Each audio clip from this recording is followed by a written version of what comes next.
rejection, abandonment, shame, loneliness, anger.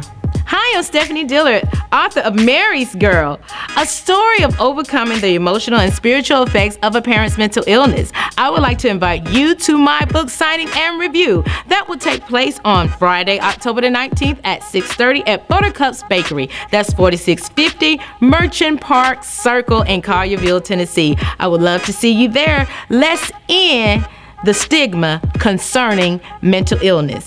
October the 19th, 6:30, Buttercup's Bakery.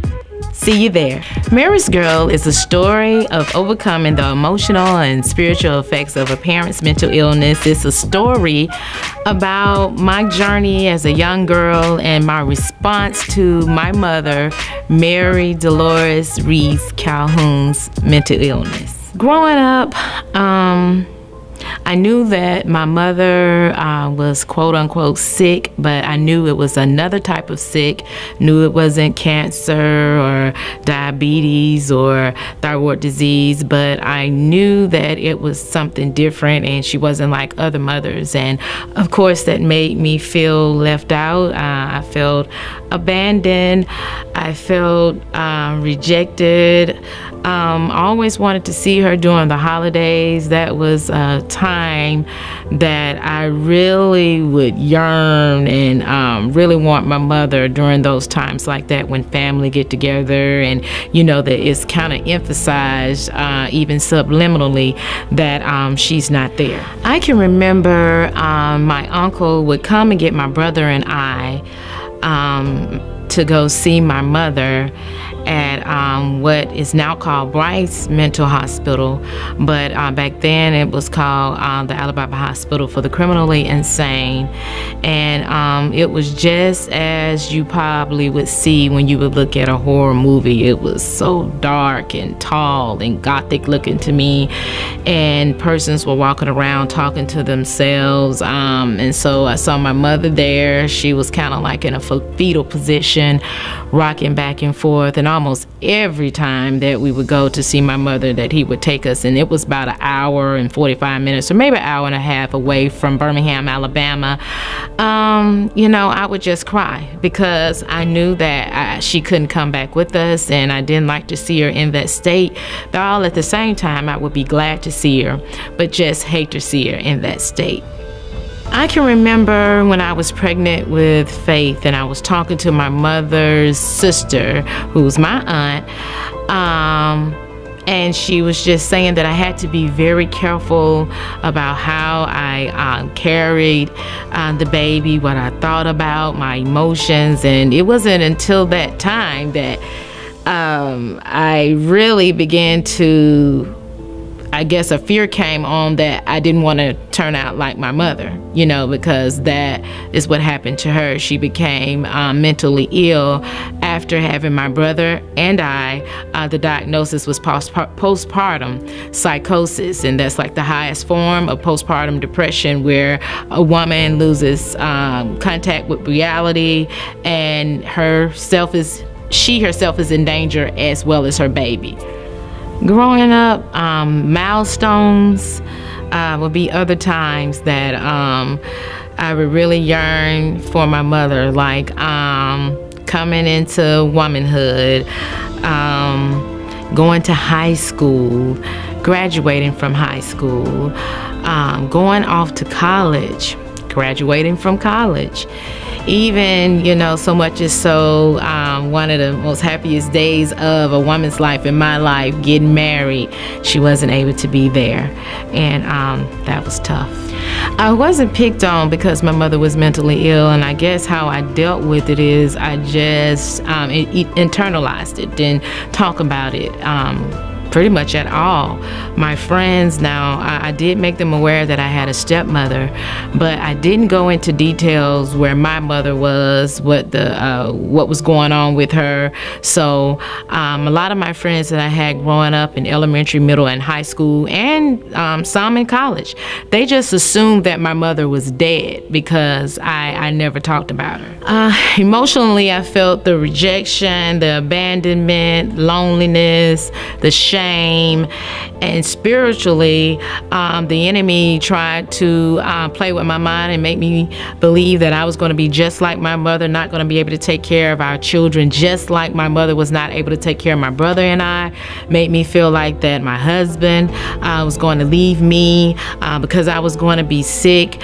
And once I came to know about deliverance, as well as generational curses, and how that God can break them, and how that I don't care what's in the bloodline or in the DNA or your genetic makeup, that God was a deliverer, and that the buck could and did stop with me. So I had to take authority over my own mind, over my own thoughts and emotions, and I had to pray. I had to believe God just like I believe Him for the next breath.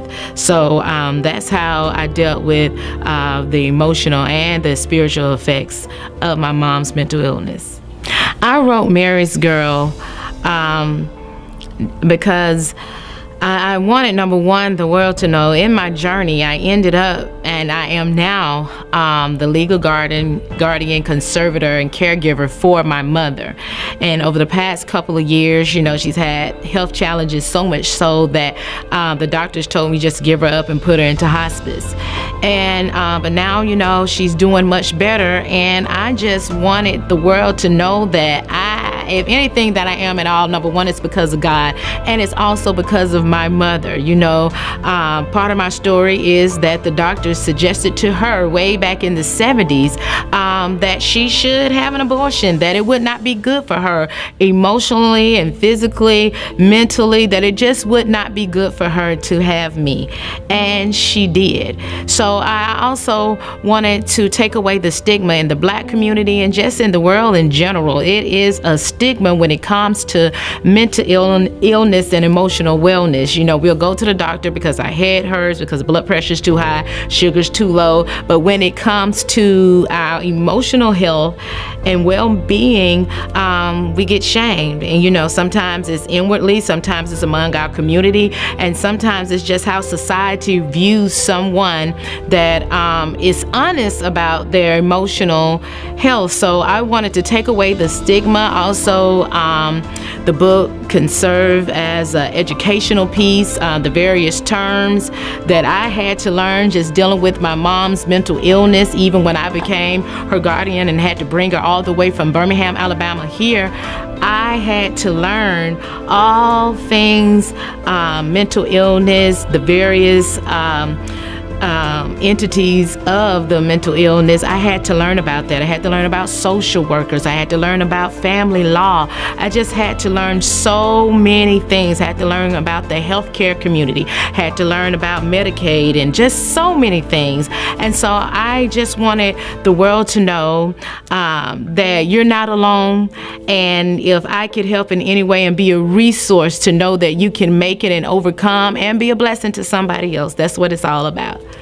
I would say to a family that you're dealing with a family member that is dealing with a mental illness, number one, you got to, you know, pray and ask God to help you, but show compassion. Oh, you got to be long-suffering and get as much support and resources and education that you can. I thank God for Bishop William Young and Pastor Diane Young. We are connected with Emotional Fitness Centers of Tennessee, and when we were a part of that grant funded program years ago, I learned so much. I mean, honestly, it served as therapy session for me because it was for us, for those persons, so we could better serve persons in our congregation and our families that were dealing with mental illness. So I said, don't go at it alone. Connect with NAMI, Alliance Memphis, get all the help, the same things that you would do or just the drive that you would have if you were diagnosed with cancer or some other life-challenging disease. I say the same thing. Go after, get all the resources that you can, because it's going to help you on your journey, and it's going to help take off the load, even if you have to go to a support group for caregivers of persons with mental illness. that's great, because you're going to need the help. You can't be a support or help to anybody if you, number one, are not taking care of yourself. So you got to take a breather at times, and it's okay. Sometimes we feel bad when we can't be there as much as we want or as intricately as we want, but take care of yourself and don't go it alone. And remember, pray, pray, pray, pray, pray.